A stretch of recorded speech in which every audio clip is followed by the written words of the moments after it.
Welcome to the online training for Hawaii's school-located influenza vaccination program, also known as Stop Flu at School.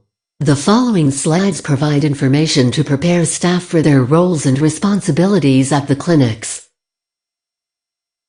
Completion of this training and a passing score on the post-test are required for all Stop Flu at School personnel, prior to their participation in a clinic.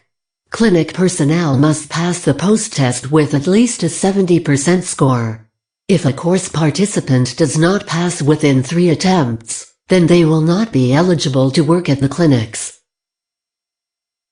If you experience any problems with this online training, please contact the help desk before attempting to complete the post-test 3 times.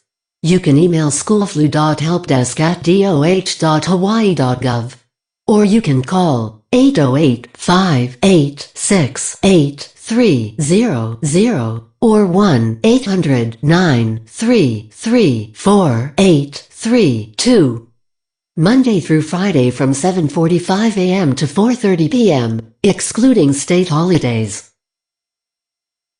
Let's begin with some background information on influenza and Hawaii's Stop Flu at School program.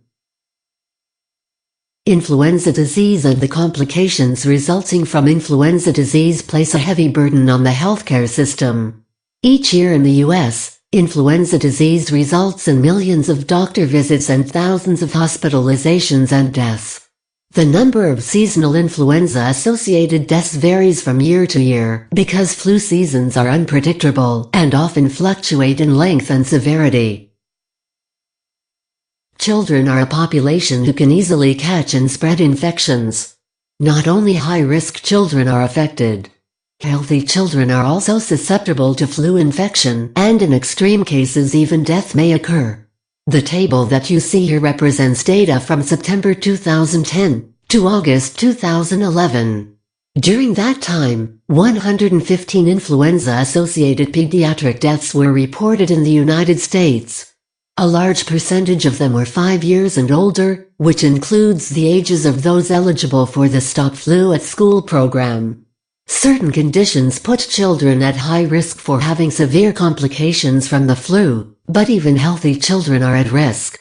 Data here illustrates that nearly half of the 115 children that died from influenza in the specified time frame were previously healthy children without high-risk medical conditions. Flu doesn't only affect sick or high-risk kids.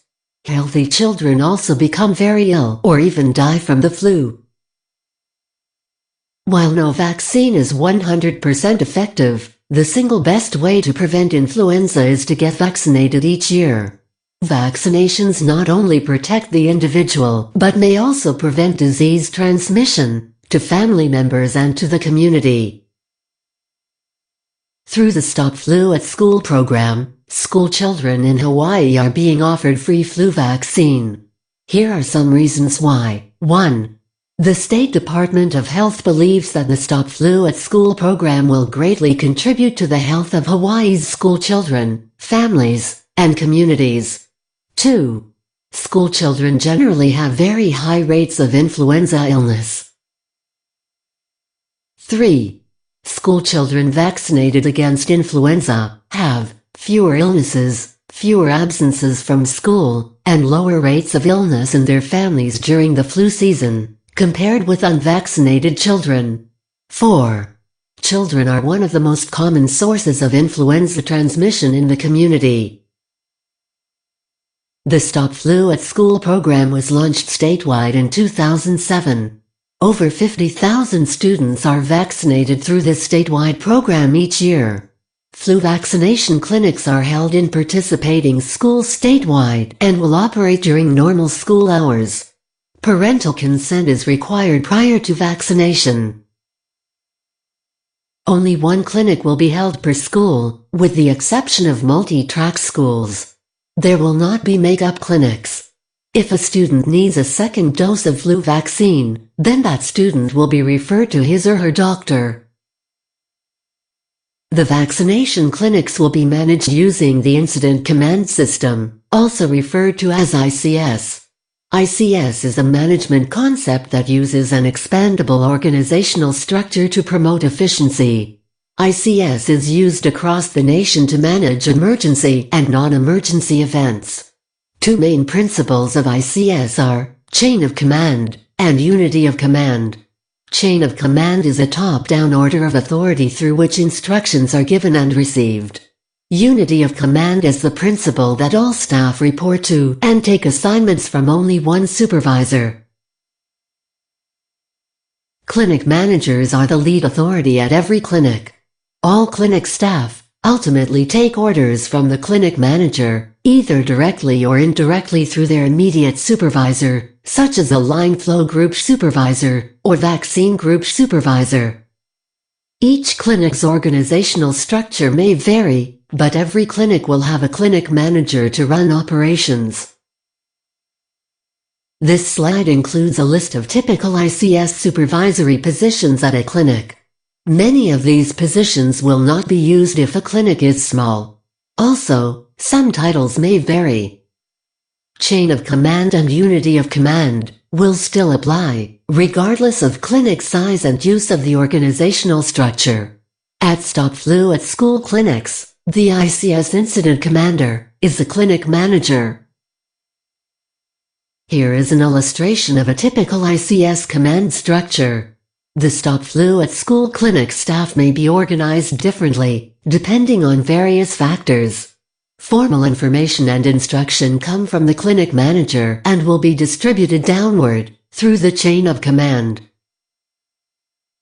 Here is an example of a standard clinic setup. It may vary depending on clinic location and clinic size.